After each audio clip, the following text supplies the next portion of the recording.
And we were talking about the historic South End project. And actually, we kicked it off and had some conversations right in this space. But she's more than that. This is a person that is dedicated, in a community collaborator. And I call her the CC, the community collaborator. Nobody can do this better than Doria Daniels. She has received numerous awards. She has communication that she sends out, and everybody, if there's a death in our community, if someone has a new baby, if it's a birthday, it's all communicated. And it's through that network that she's built this community. And not only do we have that, but the community garden. She didn't stop with being named as the at the Kent City Schools, where she got a reward. She didn't stop with working with Habitat for Humanity, where she served as the treasurer. She didn't stop with the Thomas Anderson Corporation. She just continues to move on and working for the elections. She's just there in our community. But to build a garden and to get people to buy in and to come out to that garden and see the collaboration and to see the little local Girl Scouts working in the garden, to see some of our more seasoned people like myself. I couldn't do all the bending, but I was there. But the benefits of people walking by and coming to that garden every day, what it has done, has lifted up our community. And the residents, I see people walking by. I think I got 3 batches of greens out of that garden. So I just want to say, not only is she a leader, a recognized leader, she is our CC of South End. That is our community collaborator. And I present to you Doria Daniels.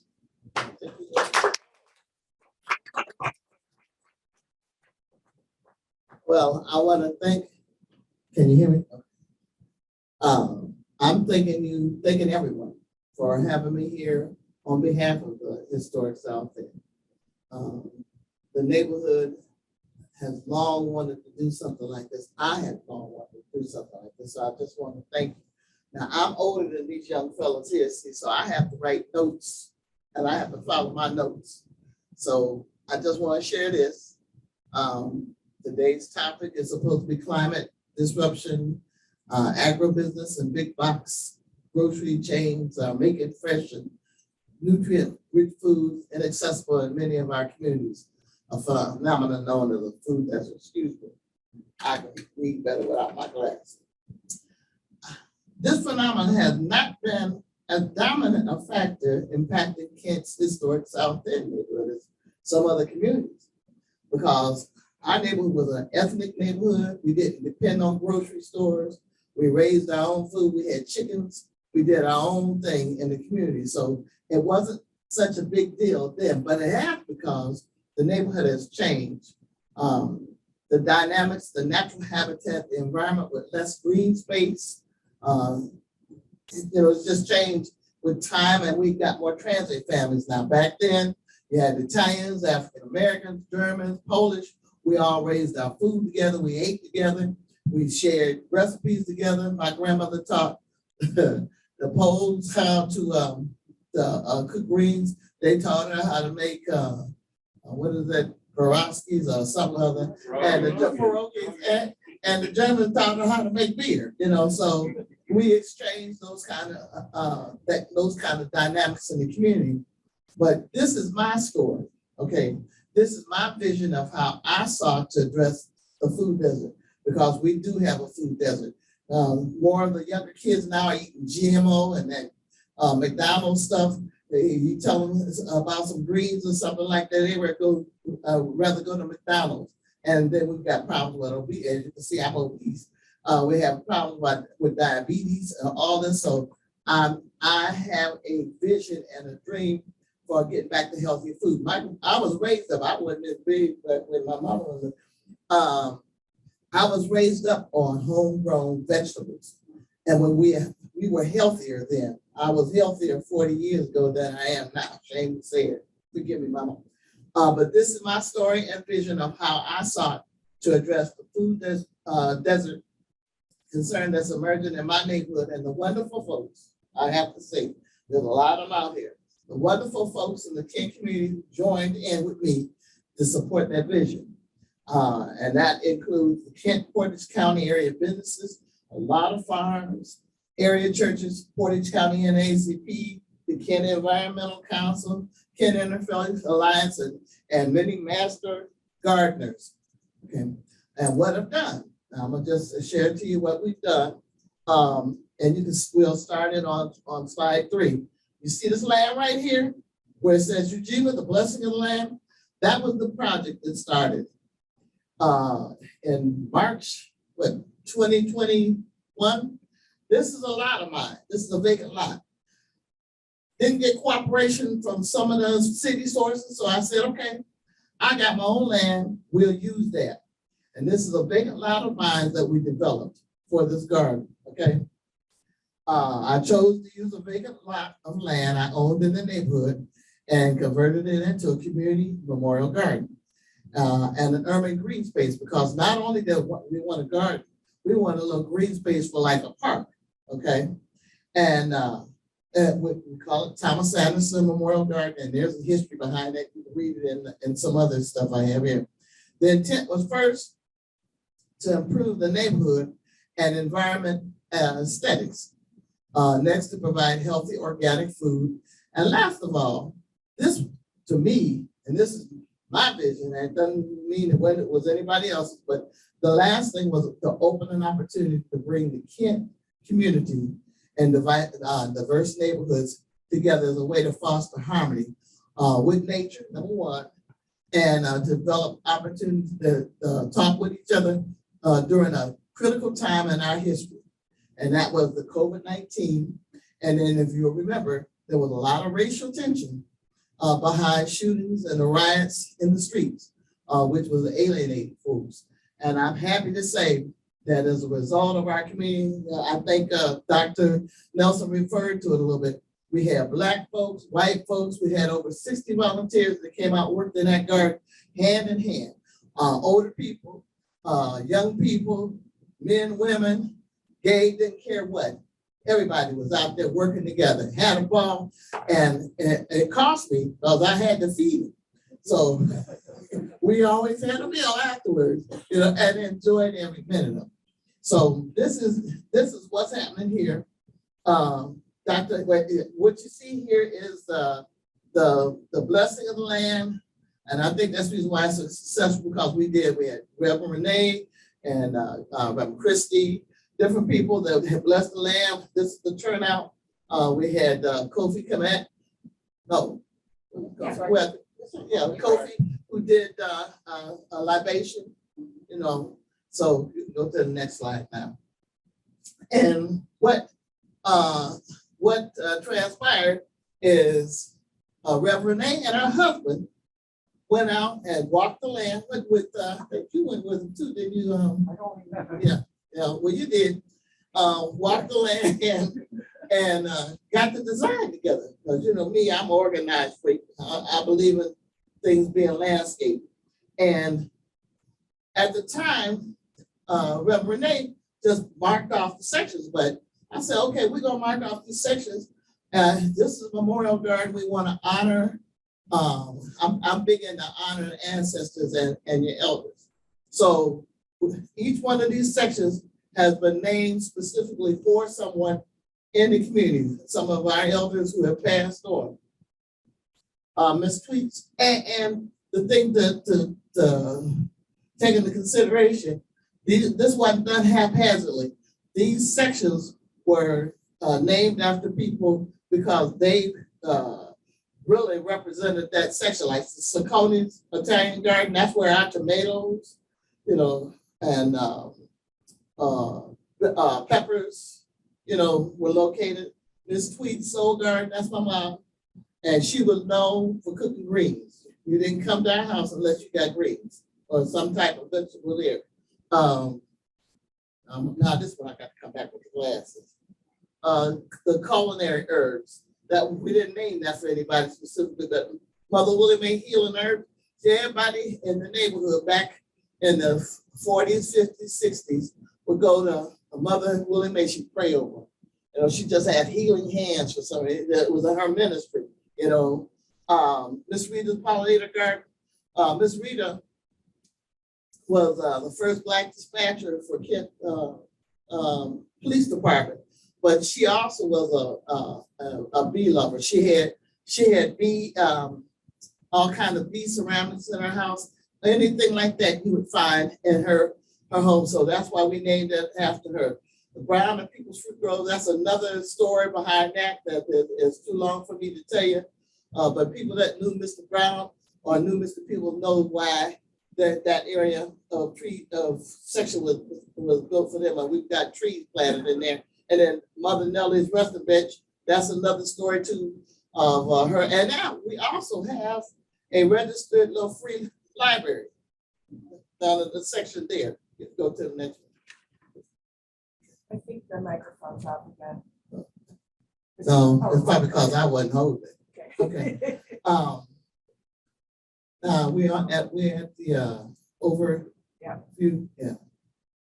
And the rest of this is just like an overview of the way the land looked when we first got started with planting, some basic planting. That little section in the center is our healing herb. We built it into a spiral. Up to the top is the fruit grove. At that time, we didn't plant.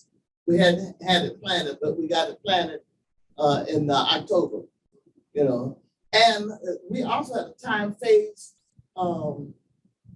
chart that we worked on, and we were ahead of schedule and everything. This is Bob putting in our signs. We went a little further. Instead of having paper signs, we have actual signs that someone donated. One of the Brown family members donated those. So what else?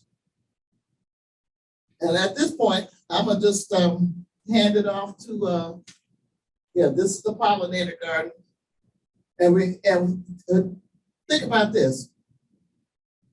You'll see when we go to the Randy's part. This is the what we call the forest section. This is our. As a matter of fact, you even see a deer had the nerve to walk up in there. Yeah. One of the people's took a picture of this at 6 o'clock in the morning. Yeah. But what you're gonna see when Randy comes on is the actual garden concept, which is the lasagna method. Okay. What this? I don't need it. Just a second, I'm gonna have to. I realize I would share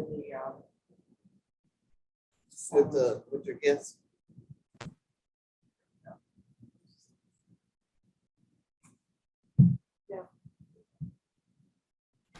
The method we chose was sort of a modified lasagna method technique.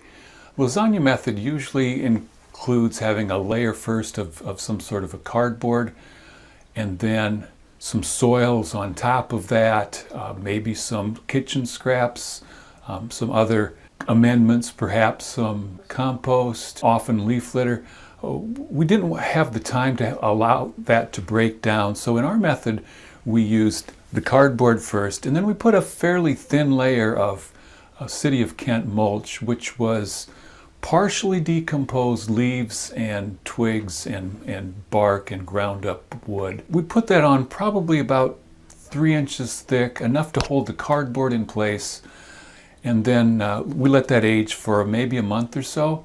What that did was allow the grass that was trying to poke through, it smothered that pretty well completely, and then when we went to plant, we would poke a hole into the cardboard, and we'd be down into the soil that was native to the property. Why we use the lasagna method in the community garden? There's a lot of benefits of that method. The main one is we don't have to till the soil. When people till the soil, it does a number of counterproductive things. First off, it releases a good amount of carbon dioxide gas into the atmosphere. But more importantly, it interferes with the biology of the soil. More than any other factor, the soil microorganisms determine what sort of yield gardeners will get. A well-functioning microorganism population in a soil will help to negate any issues that many gardeners will have with insects and diseases.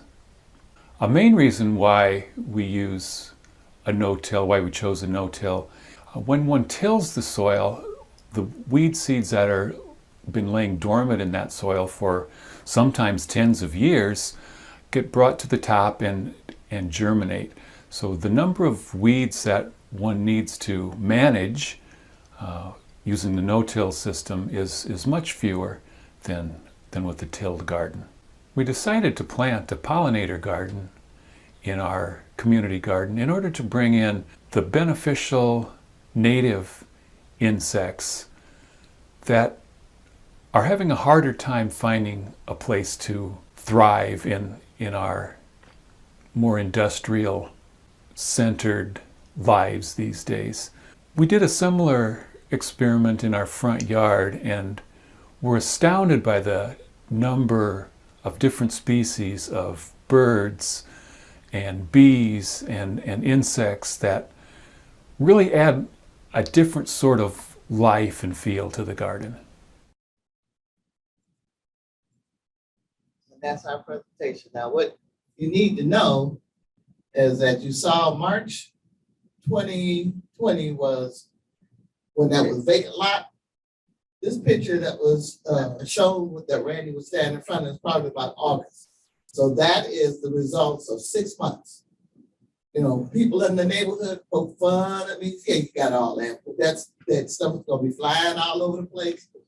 But that's mulch after mulch after mulch, dirt, limestone, cow manure, horse manure, and vitamin C, all kinds of minerals in the water. Great, thank you, Doria.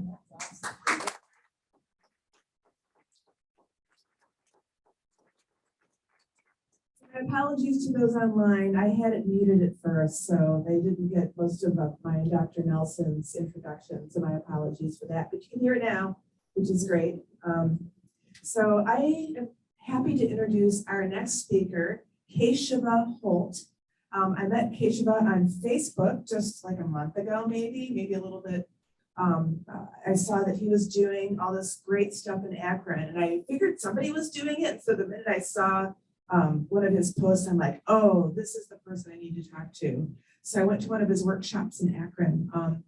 He is the executive director of the Akron Urban Agriculture and also works for the USDA. For those of you who are here, he's brought a bunch of literature and by the way, that was my husband, Randy Rahutsky, who was talking about the lasagna method. I didn't put his name on there. But the whole thing with no-till and cover crops and things like that we're doing, the USDA is on board with a lot of that stuff now. So there's a lot of literature that you can check out. For those of you who are here, you can probably go to the USDA website. So anyway, my greatest gratitude to you, Keshava. Thank you, everybody. Thank you for coming. Everyone's ready, but more or less, my journey started at the University of Akron and just seeing a lot of different things that were happening on campus that didn't provide students their full nutritional value table. And just me being a vegetarian, I noticed that a lot of the foods that they were preparing weren't labeled, and there just wasn't a lot of options catering to people who were in these different diet groups. So I decided to start a student organization, and I was a part of the student government, the USG, undergraduate student government. And I learned about the politics behind schools being bought out by certain companies. And companies like Coca-Cola and Pepsi, they pay the schools for like a certain amount of years, and then they keep the products within the school. So even though they're not making money, just seeing the products get embedded in them, and they just want to buy it. It just continues the cycle of not eating healthy. So more or less, I made my suggestions in terms of improving, and I just seen not enough was being done. So I went from the student organization to what you have here. So what I'm working on right now with USGA, and I actually came upon this opportunity while I was working at the University of Akron with the student organization, and I met a gentleman by the name of Arthur Hawkins, and he provided me with this opportunity. So that's why I have this literature to present with you all right now. And I'm actually overseeing all the high tunnels in Akron, and they're been built, I would say at least maybe 50 in Akron, but we have over 200 altogether in Akron and Cleveland. So I'm the main person overseeing the projects, the builds, and making sure everyone's in compliance with the USDA. So this is basically a brief synopsis on what we're doing in regards to urban agriculture in terms of what the last speaker was just presenting, and we provide technical assistance, financial. I go more into like writing grants and help people access a lot of the funds that help you continue your project, and went to school actually for construction engineering and fire protection technology. So I apply what I've learned at school to a lot of these different projects. And another reason why I started this nonprofit is I noticed that with the program that I was working with, it only provided so many options for people who were interested in getting a high tunnel. So I just felt like just going the extra mile and showing people where the actual grants are and helping them through that process, it just made things easier. And that's basically what the FSA and the USDA has been saying. I just make the process simplified for everyone in terms of the information, because it's just a lot of information. And this is just basically like a pictorial of a well-known urban garden. This is in New York, and there's a lot of vacant lots within that area. It's just basically expressing some of the different things that come along with having access to your own food, and just the importance of eating healthy and just uniting all the different cultures, like the lady was saying earlier.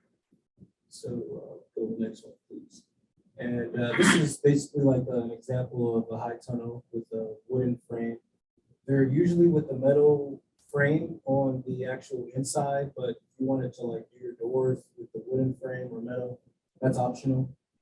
And it just basically provides you to build food security. You can grow all year, and you can actually move it in different places versus like a greenhouse. You have to keep it in one place. And it just allows you to have a better quality crop in terms of growing in the actual soil versus growing in an actual pot.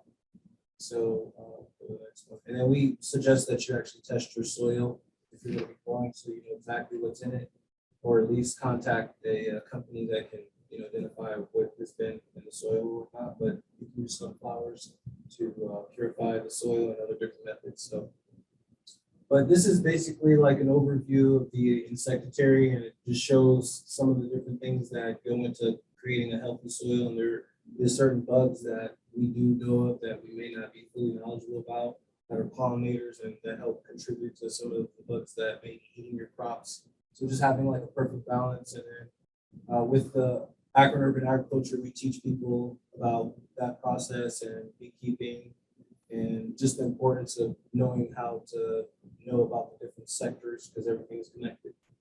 Go to the next one, please. Can you hold the mic a little bit closer? Okay. Yeah, All right. perfect. All right, so what we have here is the farmers market food chain, and it just talks about just the process in terms of starting from the farmer to the local businesses, and just the importance of building a community circuit or network, a food network that is actually benefiting the people and not just benefiting individuals who are just interested in just eating better.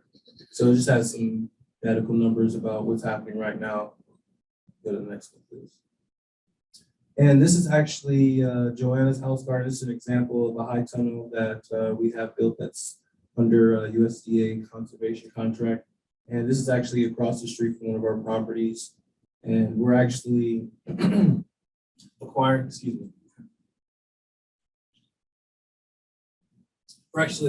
acquiring property near other high tunnel areas to ensure that people that got under these different types of contracts are dealing with like vandalism, and we're providing like an extra space for them to grow and just providing support so they can have an extra space to grow, or people who are living within the area may not have land and they can use our land as well. So it's just an option for them. And I just want to show you guys an example of like what people are building in the area. And this is a high tunnel that I helped put together. And the last one that you guys seen, it was much smaller than this one. This was one of the biggest size of 30 by 72, 30 feet. And I believe the one that she had was more or less like maybe like a 15 by maybe 20. So it was much smaller. But anyhow, this took a little bit longer, and it was a good project. You really don't need a lot of people in order to build this. You can build it yourself. So that's one positive about the high tunnel.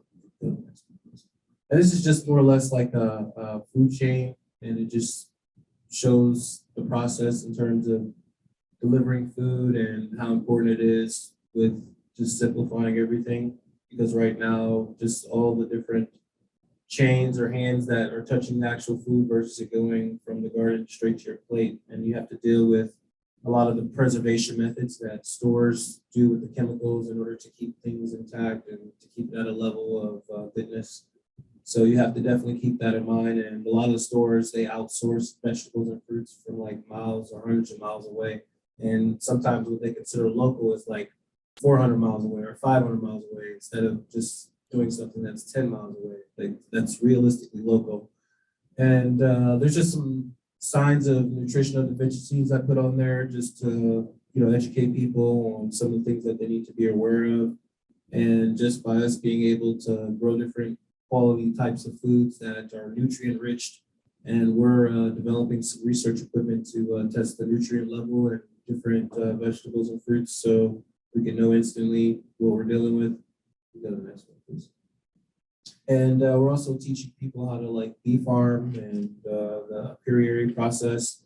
And there's two different methods. There's the flow frame method and there's the regular method. It's a little bit harder. I don't have a pictorial on that, but this is just the easiest one. I figured I'd just show that. And we do classes to where we're showing people how to work through that. So we're also working on a food forest project. So the bee farm project is something separate, but this is a separate project. The food forest just allowing people to have access to a larger space of food, and it actually helps heal the environment in terms of bringing more wildlife back, boosting more pollinators, and just a lot of people who may be homeless or may not have access to food. They can, have an area to where they can get elderberry or different healing fruits and vegetables for the body, like she was saying, that specific area that she had specified. Go to the next one, unless you guys were still looking at it. But this is basically like the layers within a food forest, and it just goes over just the different heights, a little bit more in the specification realm, but more or less, it's just a brief overview of what would qualify as an actual forest garden or food forest. And that's a separate project. And this is another project that I feel is more important than a lot of the other ones because microgreens and sprouts, they have a 4-to-1, sometimes a 40-to-1 ratio in terms of the nutrient level. So I just feel like giving people access to the best quality fruits and vegetables out there is, the goal. So us being able to, consume the best quality nutrients is, the best remedy for us all, kids, elderly, people who are in hospitals, people who are in hospice, all that. So we need to raise our standard in order for us to really make it to the next level and become our bestest version. So, and then this is a tiny house project that we're working on, and this is going to accommodate like a lot of people who are homeless, low-income individuals. And we're just going to come up with, as you can see, these are like different designs, and I just wanted to show you all an example of what is to come. And on some of the lands that we've acquired, we're going to have maybe 7 to 8 different designs just to show people how easy it is to be built with just the materials within your neighborhood and just to help people who are homeless, who may not have experience or know-how having land ownership. And then we also show people how to get land in Akron as well, because they have a land grab going on right now. So. And the last one, this was more or less a description of the wildlife restoration.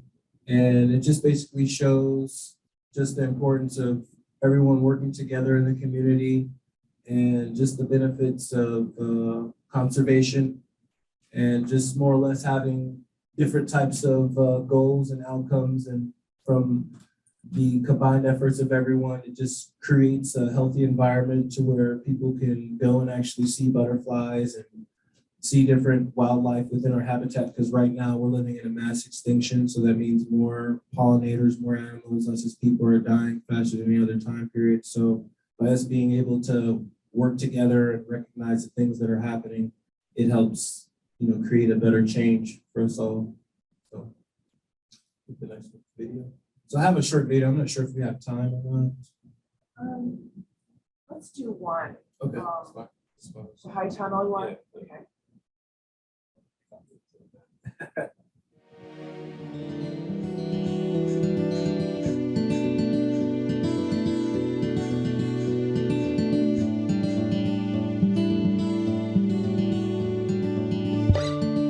Across the USA, farmers are discovering the benefits of high tunnel systems. And the USDA's Natural Resources Conservation Service can help with both technical and financial assistance to integrate high tunnels into your farming operation. While they may look like greenhouses, high tunnels are actually quite different. Greenhouses are usually constructed of glass and metal, with seeds or plants grown in pots. High tunnels are polyethylene, plastic, or fabric-enclosed structures built over hoops, and they can be assembled for a fraction of the cost. Because of their lightweight modular construction, high tunnels are easy to assemble and often easy to move. This benefits a variety of crops, from plants to trees, growing directly in the ground or in raised beds. Having greater climate control allows farmers to improve plant health and vigor. They can protect their crops from weather extremes, poor air quality, and other damaging effects. They can also grow crops earlier in the spring and later into the winter months, and sometimes year-round. And they offer farmers a greater ability to manage pests and even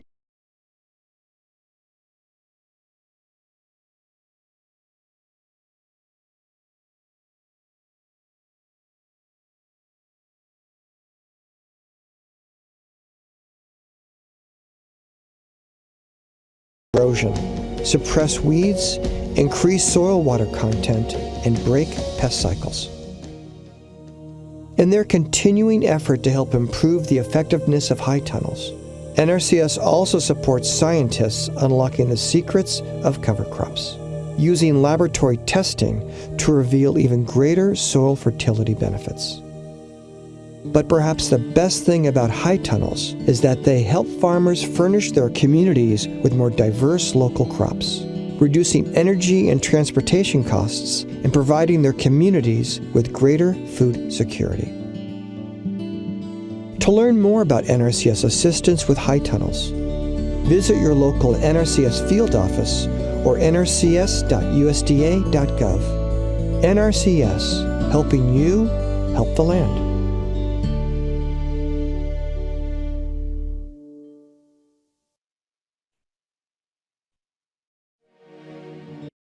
I think that's it.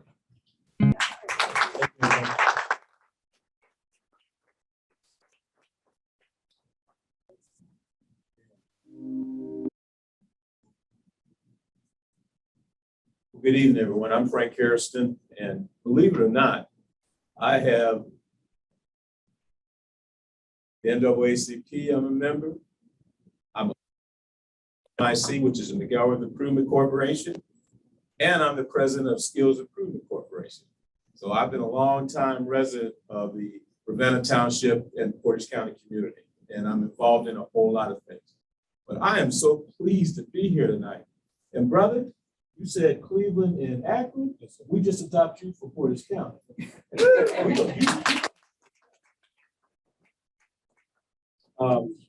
Before I talk about young Mr. Jones over here, because I could call it that, and I'll tell you why in a few minutes.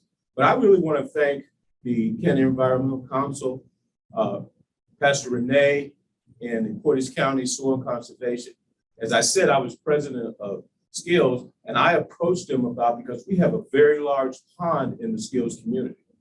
And it's been there for umpteen years. And there was a gentleman, if some of you might, back in the day, Norm Stykes, he was a fisherman. He was a principal of Ravenna Schools. When he used to go fishing, he could just bring back buckets full of fish, put them in the pond. Well, my brother passed away in the early 1990s. And so nobody's really been taking care of the pond. But I approached the soil conservation folks, and then I think they approached you folks, and we got that $850 grant. And so it went into the pond, and we got all kinds of different fish, but the one we really wanted was some nice fish that eat that algae, because that's what we have is a lot of algae. And so we're hoping that going. But in my conversation with Pastor Renee was very interesting, because I not only took her to the skills, I took her over to McAlrath and showed her the property and things that my idea and Richie's about our community garden that we're hoping that will be up and running this year. So I'm thanking you very much for your support and our both communities. I'm gonna say something real quick because Dory is right. I'm 69. We did not have problems with fresh fruits and vegetables, and because everybody in our communities grew our garden. Everybody had gardens. My daddy got laid off for 2 years, and you know what he did? He went and got a big old truck, and he worked with farmers down in Hartville and in Portage County, and he had me on the back of that truck, and we drive up to Cleveland and ride around in the communities up there, and people came out and got fresh vegetables and stuff. They thought we were unbelievable. I hated it. Because I had to leave my buddies on the ball field, and I had to go to work. So, but anyway, now that I'm older, I am so thankful that I had that experience. I am truly blessed. And I could stand here and talk a whole hour about all the things that are going on in our communities over the years, but I'm really here to talk about young Mr. Richie Jones. Now, I could say young Mr. Richie Jones, because guess what? My father and his father were good friends. I grew up, and I'm older than him. I watched him grow, him and his brothers. And what was interesting about it is I coached him and his brothers in high school at Ravenna High School. And guess what? We've been friends all along. And I'm hoping to continue to be a mentor for him. And how he became president of MIC was that R.L. Sanders and myself and a couple other board members, we went searching for somebody, and guess who we picked? A young man right there, because he has a heart and he cares about people and he's willing to go out there and work. We just had major snowstorms. Before we had our first one, the day before, he got a truck and went around our community and picked up tires. People, for some reason, love to be dumped in McAlrath community. But Richie can use it, take care of that, clean up stuff. We're real proud of it. But I'm here to say this about Richie. His love for his community, his family, and what his vision of the future for our community is what really excites me, because it's the same vision I have. Because I'm telling you folks, we all better be prepared, because you all know this word. It's called a grid. And right now, people in other countries are messing with grids. What happened? We'll have a vision of what happened if the grid went out. We'd be going back to gardens. We'd be going back to raising chickens. We'd be going back to raising hogs. I saw that all in the McAlrath community when I was a kid. It's all gone now because everybody can run to Walmart and Giant Eagle and all this other stuff. But just imagine if we don't have those stores. Where are we as a community going to be? So Kent Environmental Council, I'm so pleased that you're really taking this big stand. And I can tell you, as a member of the NAACP and MIC, we are right there with you. We want to be part.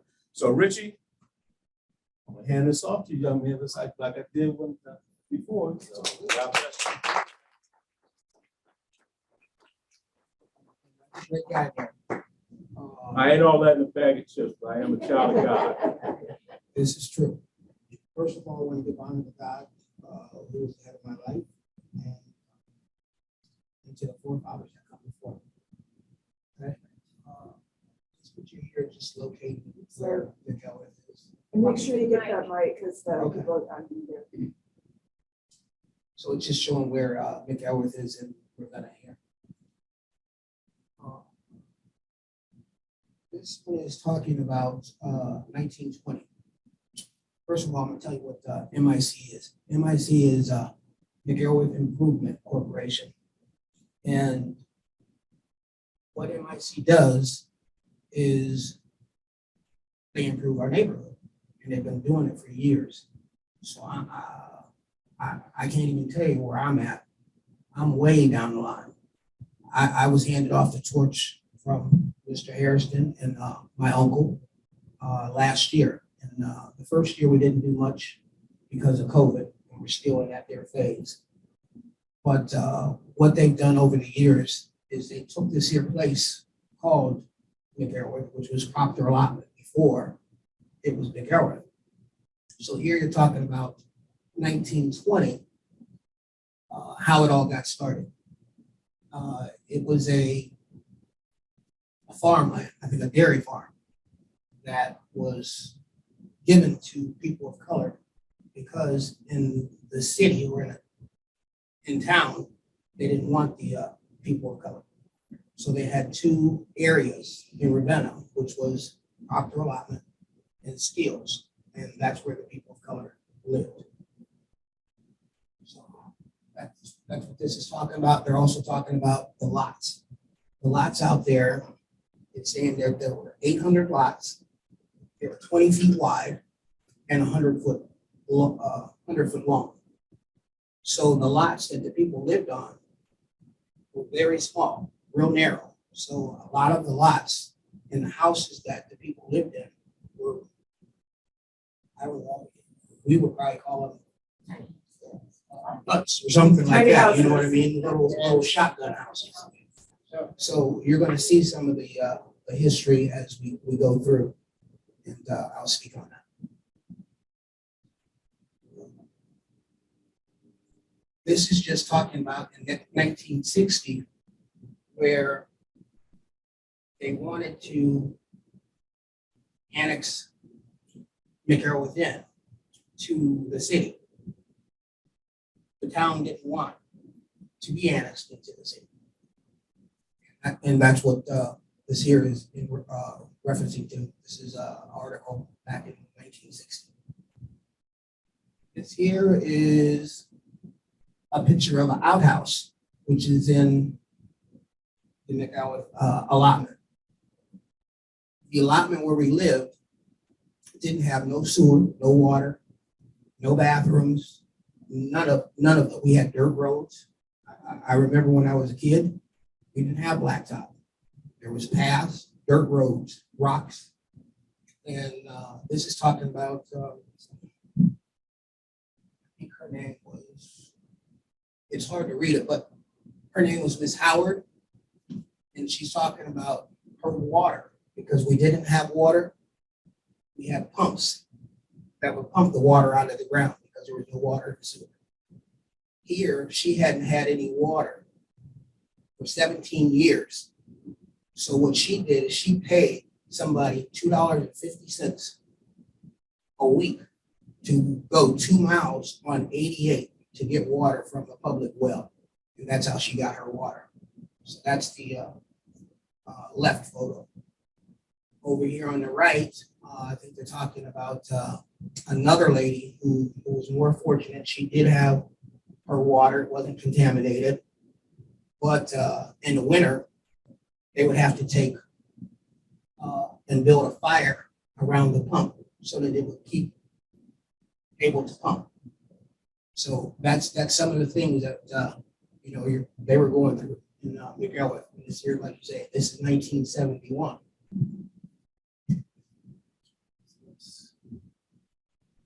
Oh, this here is two houses. One is in Skills and one is in McElrath. This house, or this article, they were talking about just all the trash, the weeds, and all the junk that was around the houses. And this here just shows another house that was on Henderson, and I think it's at Terrell. in the McElwick allotment.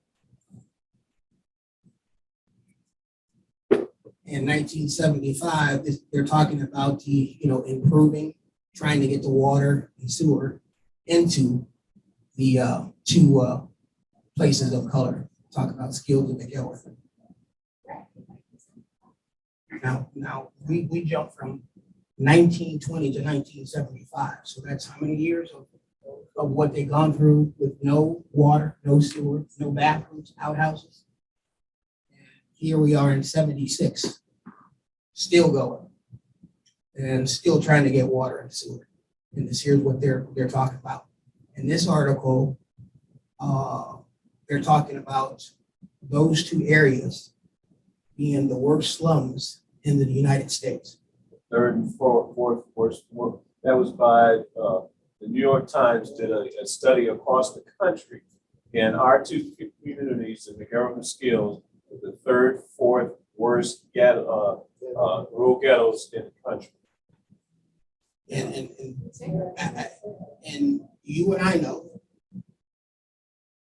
where we are is nowhere near some of the ghettos that you've probably seen on television and everything. I think they did it for the money. I think they did it to get the money to put the water and sewer in. And they did it. It worked. So you're going to see later on where they put the water and sewer in. This is the King Kennedy Center. This here is the breaking of ground of the King Kennedy Center. I was still there, as a matter of fact. Actually, I don't know if I was there. I don't have a date on that, but I was born in '64. But I do remember the guy here is Paul Jones. I don't know who these are, but I'm thinking it might be Mr. and Mrs. Mitchell. That's Mr. and Mrs. Mitchell. That's I wasn't sure. I was probably a little kid, but And Bertie Matthews. over here, That's cool. No, all over here, These, but that's what, what's that Cooper on the end? over here, Mr. and Miss Cooper. Okay. The younger Cooper. Right. Freddie. And I didn't know any of the other people, but I do know. I don't know. I wasn't there for that breaking of the ground, but I do know as a kid, my brother Robbie and my cousin Anthony, my uncle was a minister. I obviously got the contract to build it, and I remember handing him the bricks to build the King Kennedy Center. So I was a kid at that time.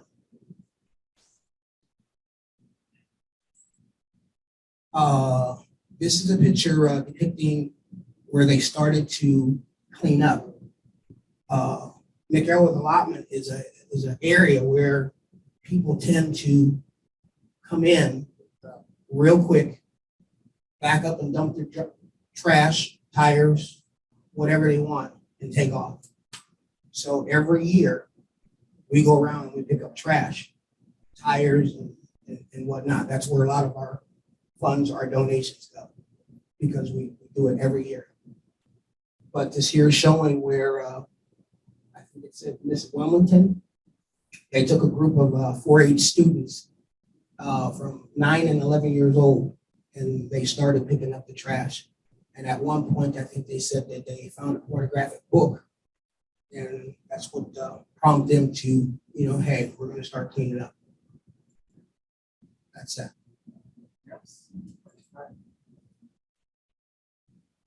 This one I didn't really say anything about. This here's his name is Darwin. Yes.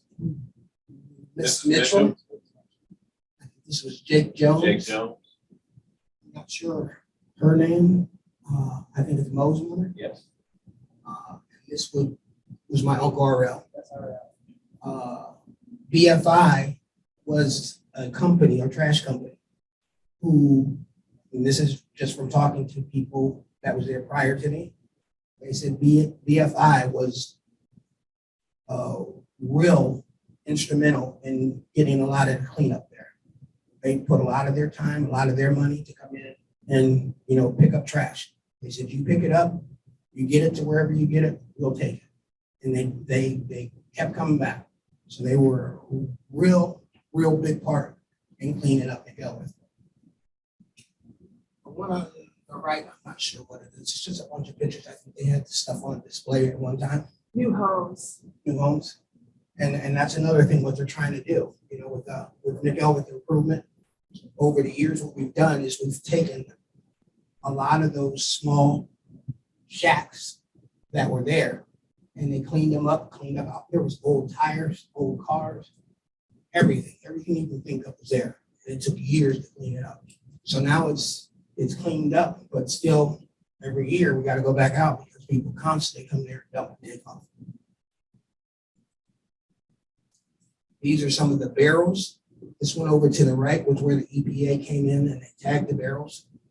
You can see all the trash in the back where, you know, you got wetlands growing. This is, I think, over on Cole Road. This is just showing how the water travels, all the creeks and everything off of, I don't know if you know, 14 and 88. Infirmary Road. Infirmary Road and Cole Road. These are just where the water and all the rivers travel and they end up coming through the allotment here. So it shows a bunch of the stuff where the water travels. This is a picture of Right there. Mark Fazone. He was very instrumental in getting the baseball field in with Miss Mitchell, so he helped out a lot, and this was his family back in 1996. This is my Uncle Aurel, and of course, it's Mr. Harrison there. This is one of the houses that was built. I owned the land. I cleared it all out for him to build his house. So this is them showing basically, you know, we're doing something, we're improving it.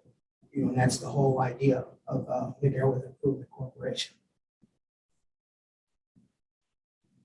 This is by one of our baseball fields. This is like a futuristic thing. Cindy and RL, they had already had this here in the works, something that they want to do. We have a baseball field, we have a concession stand, but we don't have any place to put our equipment. So this is something futuristic that we wanted to do, to try and get money, raise money to put, our equipment and have everything together. This is what we're trying to do in reference to the gardens and everything. I was going to have Lucille speak on that.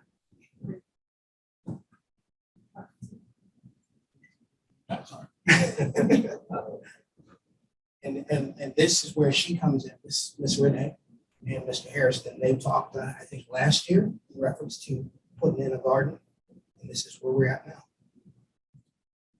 Hi, my name is Lucille Johnson. Nice to meet you. Formerly an Akronite, and I know they have done a lot of different things when it comes to urban development with the gardens and all that. So I commend you. I've never met you before, but I look forward to getting more of your information and working with you in the future on our project. If you go back just a moment, you see that I put Bountiful Harvest. I have been blessed enough to listen to what the Lord has been telling me. And one was to start a garden. He said, this is the golden era. Now is the time of the harvest. And if any of you read your scriptures, you know what that harvest means. It can be good and it can be bad, but either way, you have to prepare for it. And now is the time for us as a community to start preparing and building up our storehouses. So Bountiful Harvest was the words that he gave me when Richie and I were in Home Depot. I said, we got to start a garden. And I just stopped. I'm at the seeds. And I stopped because the Holy Spirit came over me and gave me those words. So I knew it wasn't just for us, but it's for all of us as a community. Okay. And building gardens are very important because I think I already covered it about nutrition, the different deficiencies that we have in our bodies when we're not nutrient proficient. And it can create a lot of different systemic things as a result of mentally, physically, socially, psychologically. And because of COVID, we've seen so many things happen in our neighborhoods, and Daria covered part of that as well. When she said that we've been divided, people have been displaced from their jobs, from their families. And if you look at this, I went to the government website to pull up some demographics about population. This is just in Ravenna, and it includes Ravenna Township as well. The population in 2019, 11,485, whereas people of indigenous backgrounds or people of color, some call us Black, we're only 4% of that population. And when you look at the poverty level, 14.1% happened just in 1 year. That's crucial, especially when you think about single parenting. You think about children. How is that affecting them when it comes to the food sources that are available to them? So it's important to start community gardens. It's important to be in contact with your representatives so that you can get the grants, the funding to be able to start projects that you need to be a self-sustaining community. All right, you can go to the next slide.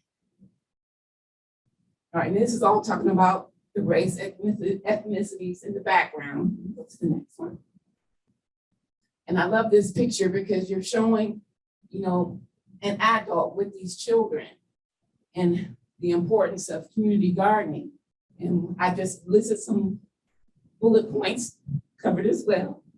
Importance of community gardening: helps fight disease, builds strength, reduces stress, heals and empowers, helps addiction recovery. Our goal is to be able to have those folks who are in dire situations, find themselves in county jail for whatever reason, but they put those people to work. So why not be able to get some of their hours to help build the garden, give them a sense of purpose, and bring them back into the community like we're supposed to be doing. Improves memory because you're getting the nutrients you need. Foster human connections that build stronger communities. We know what COVID has done in separating us all by a myriad of things, whether it be your class, vaccinated versus unvaccinated, which to me is just another form of divide. So we want to get away from that, build gardens that are going to bring us together. It says how McElrath would benefit. Community gardens mitigate some of the common problems that affect underserved and impoverished neighborhoods like McElrath and Skills. This garden will be a beneficial addition by increasing the availability of nutritious foods, strengthening community ties, and reducing environmental hazards. Your husband did an excellent job in covering that. I love the lasagna method. Help improve air and soil quality, increase biodiversity of plants and animals, reduce food miles, which we strongly need in our community. We have a lot of underserved communities, people who are walking. We have a new Family Dollar in our, not Family Dollar, Dollar General in our neighborhood. And it's a plus, it's something, because I see more people who are within walking distance, who don't have cars, who are coming to the store. Now imagine if you had that community garden, they can get the fresh produce that they deserve and need to go with whatever meals they're preparing with the foods that they buy from the dollar store. It says it can reduce neighborhood waste through composting, which Mr. Rashowski also covered as well. Because instead of throwing all of our scraps away, wasting food, as Grandma always said, we can take it and put it in a compost or the community garden. I think that's it. Okay, well, that's it. Short and sweet. So first of all, I just want to thank all of you for taking time and sharing your stories with us and your wisdom and plans for the future. We have a little gift for each one of you. from the NAACP and the Kent Environmental Council. I want you to see some of the love up here. Nice visual on the food chain. This is very informative. I'm impressed with the gardens and outreach. Thank you so much for getting the speakers together. Fascinating local news that many of us know that are looking forward. I knew none of this. I will be telling the story of these places. So there's some stuff on from our folks online, and hopefully we'll see any more questions that come. And I just want to make, once again, on behalf of the NAACP to say, might not speak. Yeah, you're on Just say a it. very special. Just come in the camera a little Oh, bit. Yeah. sorry. It's To all right. say thank you to everyone, because as you hear the story, I was a student at Kent State University. And so we were the ones that were studying off with $1. But what I look at is my husband grew up in a community.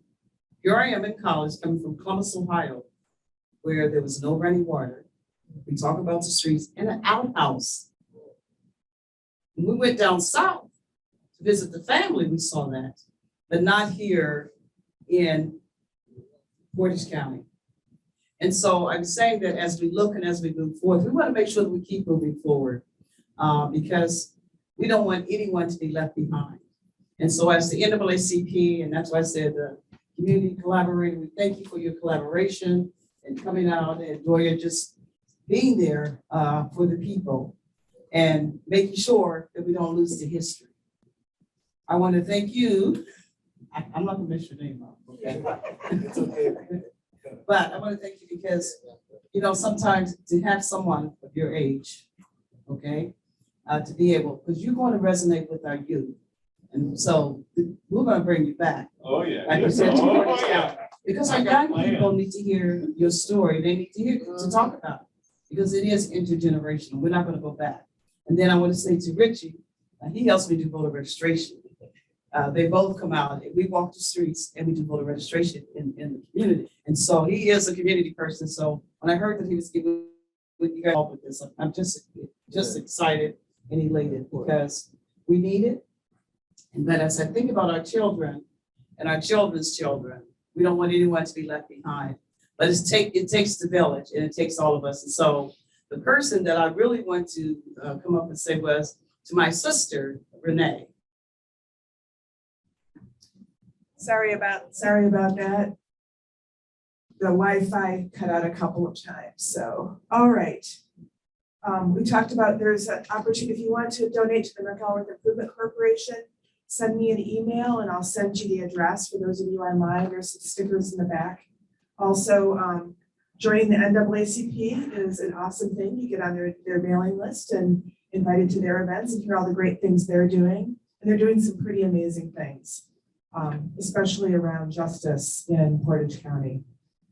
And Doria talked about the historic South End. There's a brochure that tells the history. And so maybe there should be one for McElrath at some point. We got one for the garden coming out too. All right, so we're gonna open things up for questions. So those of you who are online, I can see the chat. So I'll read that. And if there's any questions in the room for any of our presenters. Still no sound with that. Still no sound. We got it. Oh, we got it now, okay. We'll start here. How about Brad and then Lucille and then Frank? And then, okay, we'll start there. Brad, Lucille, Frank, and then I'll come back around. Couple quick ones for the young man from Akron. How often does the skin have to be replaced on the tunnels? Polyethylene, Yeah, yeah. And the other question is, where is that tiny house? well, in terms of the maintenance, that varies based upon, let's say, for example, the elevation. And based on that, that will determine the amount of wind speed that you may encounter. And usually if you don't have like a lot of kids within the area and just different vagabonds or homeless people within that actual area, there's a lot of issues with like vandalism. But if you're not dealing with those factors, then it should be able to last for at least maybe a year and a half. But if you're thinking about the snow loads that you may have to deal with during this time and season, but because of the arch on the actual high tunnel, you won't have to deal with that much. So in terms of the actual tiny houses, we're building that in Akron at one of our property land sites. So we're acquiring land through Akron because they have a land opportunity for people that are residents and that are non-residents. And as I mentioned earlier, I'm acquiring land to give people an opportunity to grow on different spaces within the community because a lot of people right now, they don't have access to that actual land space. So we're just creating more opportunities for people. So that's going to be at 807 Allen Street, Akron, Ohio. So we're going to have 7, 8 different types of designs just to show people how easy that is in terms of acquiring materials within their actual community and so on. We're doing like a shipping container as well, because that's also another option for people being able to live in. So we're going to implement that within our actual operation. And then also, I didn't really emphasize this in regards to the high tunnels. They are actually being utilized to prevent a lot of food deserts because Akron and Cleveland, those are our target areas because within those actual urban spaces, there's a lot of crime, far more than any of the other cities that any of you may have known of or have seen. But for the most part, that is a high priority area. So there's more funds that are allocated for that specific area, Akron and Cleveland. But you can still get a high tunnel in this area. I can help you with that process. I know different people within the FSA and the USDA to expedite the process, whatever you're doing. So that won't be an issue at all. Lucille. This question is for you also. With seeds, we know that because of GMOs, how do we know when we're buying quality seeds for our garden and where should we purchase them? Okay, we get some free ones from you. Well, I do have an abundance of seeds that I've been storing up on. So just depending on what you were actually looking for, the type of fruit and vegetable, I could help you with that.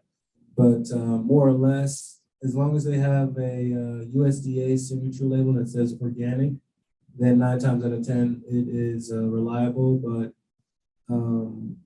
unless you actually know the company and done research for yourself, because a lot of the seeds are hit with radiation and have different chemicals that you may not be know of or that you can't fully see. So that's why we're getting the nutrient level equipment put in place so we can assist people within the different areas that we're working within, like Akron, Cleveland, Kent, Beechwood, Solon, so Ravenna, Streetsboro, Youngstown. So I just wanted to say this about the McGarrett and Skills community so you understand something. We were blessed with the water and sewer. What happened was the First Congregational Church and the Methodist Church of Ravenna came together and brought probably about $75,000 that helped bring the federal government in for the rest of the grant for water and sewer. And I just want to go on. It's the seed money. I just wanted to make sure people knew that and how blessed we are to have those. And those churches are still working with those communities today. Thank you. Before we go back to questions, I do want to, talking about seeds, one thing we found with the Thomas Anderson Memorial Garden is that there's really, when you start talking about gardens, there's really a gift economy, right? People would show up with different plants and donate things. And there's seed savings, seed sharing. There's this whole sort of hidden economy of people who grow together. And so one of my hopes is that we can help facilitate those kinds of relationships and sharing. The other thing is a lot of the things that were described about the food forest and things. In our annual meeting, we talked about the Kent Environmental Council has added a topic of interest, which is permaculture. And permaculture is just an umbrella term for a lot of these growing methods that you build the soil because a healthy soil produces nutrient-rich foods, where the carrots or whatever that you get that are grown in dead soil with added nitrogen and things really aren't all that good for you. Right, so it's that whole thing. No, that was being funny, the 7-foot open plants. Yeah, the 7-foot over. The 7-foot open plants, but something else we failed to mention, that we didn't literally have to pay for any of our, because most of the plants were there. We had one I guess you could say one restaurant that donated all the plants that were in the pollinator garden. And we had different people that donate, and as far as seeds are concerned, we have a store. I'm not gonna mention who it is, but they have done, we got seeds, okay, and these are USDA approved seeds that we can share. They just came, I mean, these folks dumped them in my garage, you know, and we seeds out there. But first I want Reverend Renee and Randy to go look through these things, because I have no idea what it is, but there's thousands and thousands and thousands of seeds, okay? And somebody, I don't know what. Okay, ready for some more questions, let me see. Did you see where the tiny houses were in Akron? Yeah, Yeah, well, the project is still in motion. I'm acquiring materials and donations, and then over time, I'm gonna build different demonstration sites. But I just also wanted to give an example or definition of a food desert. It's when you live more than a mile away from an actual food location, so. Great, thank you. So we had some other questions. I just, Bob Wilson? Could you talk about strategies for getting water to urban garden vacant lots that may not have city water? Well, I'm not sure if any of you remember with the actual short video, they talked a little bit about drip irrigation. So using rain barrels or using a well that you construct like within your actual area. So just contacting a hydrologist within your actual area, and then they can locate where the actual water is, and you can just dig a well. Or another method is you could call a water company and they can transport water to your actual site if there's not a hydrant within the actual area. Another example that you could use is an air to water generator. So it generates water from the air. So there's a couple different methods that you can utilize. One of the things that got on the cutting room floor of Randy's video is he talks about how good soil will actually keep water rather than letting it run off. And there's some permaculture techniques also, like in our yard, our backyard, we actually buried logs. And so as the logs rot, they retain moisture more. So we really, except for seedlings, we don't water our yard at all. You can also build swales that help capture water. So there's some things naturally you can do before you have to go to the artificial means that are, you know, depending on your landscape. So were there other, Andrew?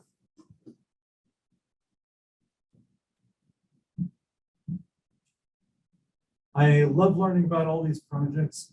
I'm always focused on action. You know, what's happening next. One of the things I heard mentioned in the McElrath neighborhood was you're still doing the annual yearly cleanup. That there's still things being dumped each year, which, you know, I'm amazed that that's still happening, and you know, impressed that there's, you know, what 30, 40 years of effort going into cleaning that up. So when does that cleanup happen, and you know, what are the actions we can take with that? Whoa. And how do we convince people that it's not a dump, right? Right. Stop it at the source. Yeah. We did a cleanup, what, 5 months ago? Yeah, we did the cleanup 5 months ago, and we've been doing it the last 2 or 3 years. We've done two, one in the spring and one in the fall. And we have great cooperation with Ravenna Township. They work very closely. They blocked off a road that was that has no homes on it or anything. That was a big dumping area. We got that cleaned up, and believe it or not, where they had the road blocked off, somebody dump right in front of the roadblock. So they, guess what they did? They put another roadblock so you can't get to it. So, and they're gonna come and clean it up. But we continue to do that, and we make it fun. We have a little cookout, you know, other people come. But if you would like to know more about it when we have one, we'll let the pastor and the group in. But we're always cleaning up, and you know, Richie's out here. My bones don't let me do as much as I used to, but I'm always proud to, you know, give them a couple dollars and hire some people in the community to go around. We try to do that too. We really try to, so people take pride in the community. And that's what we run into. And like I said, McElrath is like you said, in 1920, it was 800 little lots. So it's not small. And a lot of the houses are gone now. You know, over the years, it's been cleaned up. So it is cleaned up, but a lot of the land is vacant.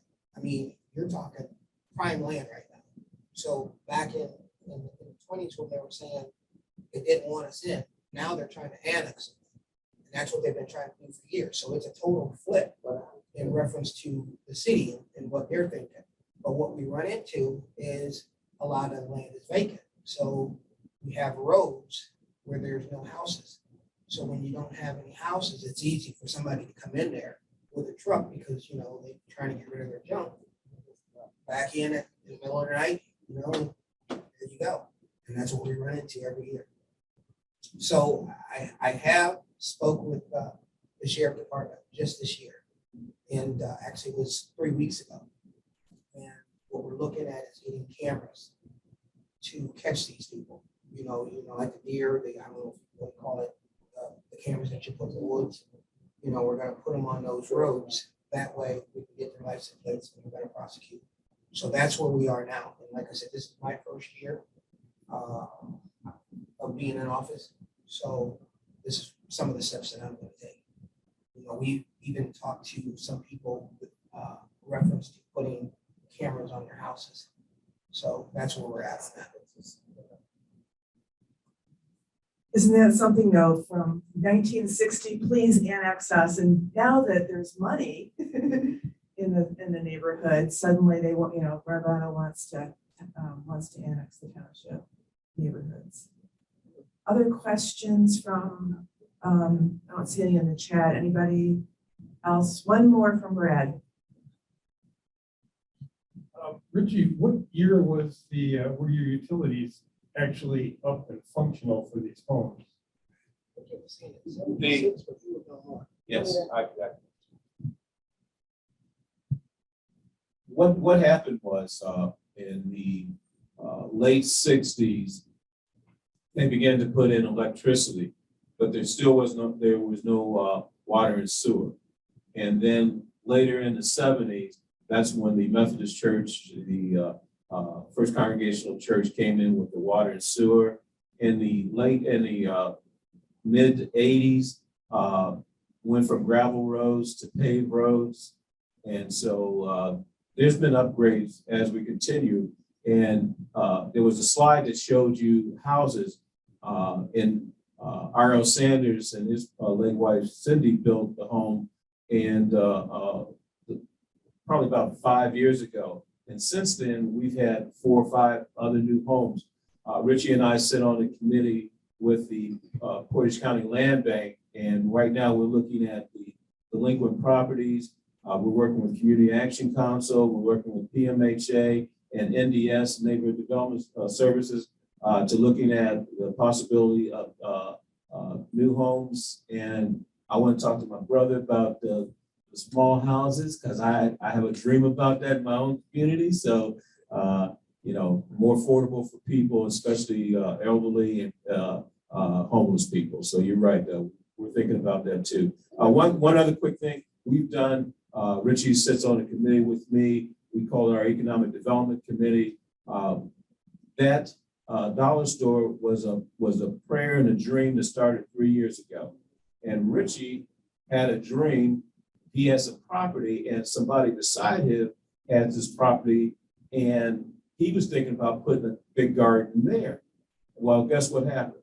The dollar store came in. So now we kicked it back to one of the ball fields that we have, but it's a dream, and the dream is why the Economic Development Committee, we're looking at the dollar store being the anchor, and then as you go towards the Super Ravenna, we're looking at maybe a little restaurant being built, some other stores, and we got some young entrepreneurs who are asking questions. So there's some vision that we have in our community. Thank you. I get back on camera, and then I think Dr. Nelson has a few words as we finish. I was working with Dr. Nelson on some history slides for a presentation that she was doing, and I'm going through these newspaper articles, and just like reading the articles was telling the story. And the piece that Dr. Nelson kind of alluded to was how Black Kent State students weren't really welcome anywhere in Kent other than the neighborhoods that McElrath and Skeels in the south end of Kent. But college professors couldn't live anywhere else, right? Oscar Ritchie, for example. The late Roger DiPaolo wrote a wonderful article about that when he was a paper boy. And the Kent State students actually raised a lot of the money to help build the King Kennedy Center, and they helped keep it going until, so there's this other Kent Ravenna connection that I just want to hold up for the Kent folks here. And I, like, after reading these newspaper articles, and if you're interested, I'll give you a link to I've got a folder with them.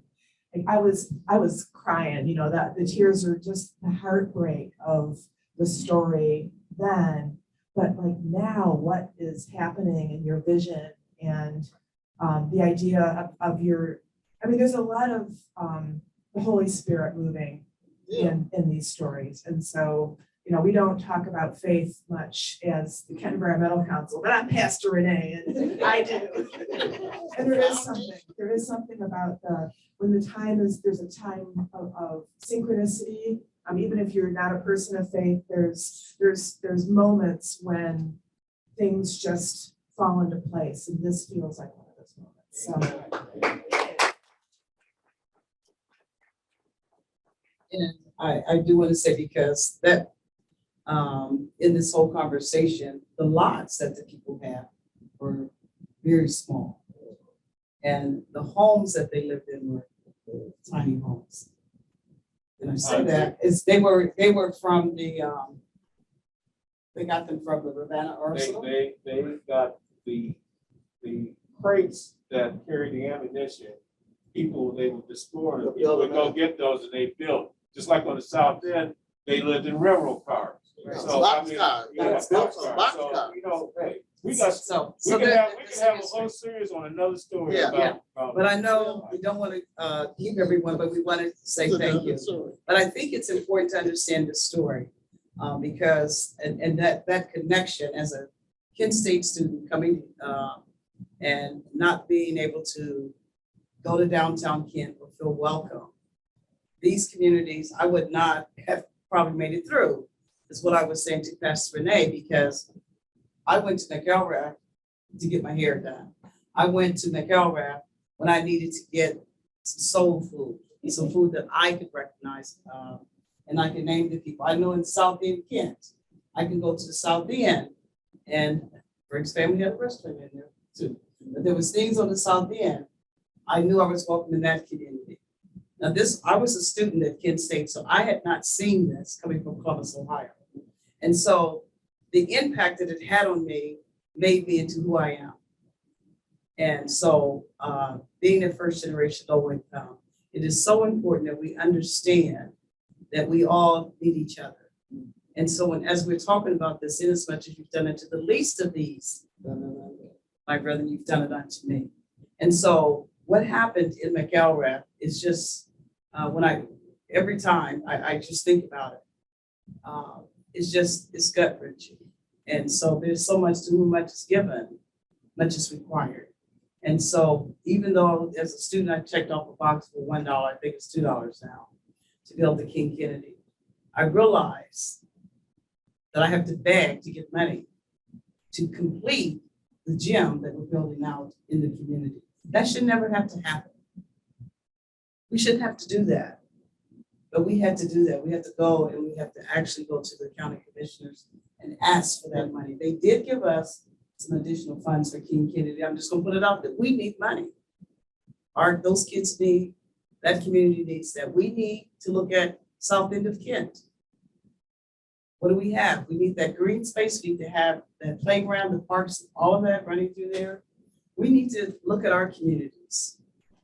And I'm saying all of our communities, because we all benefit from that. And so in closing, I just want to say this has been very informative, but it's been, I can just feel very good vibes from people being here.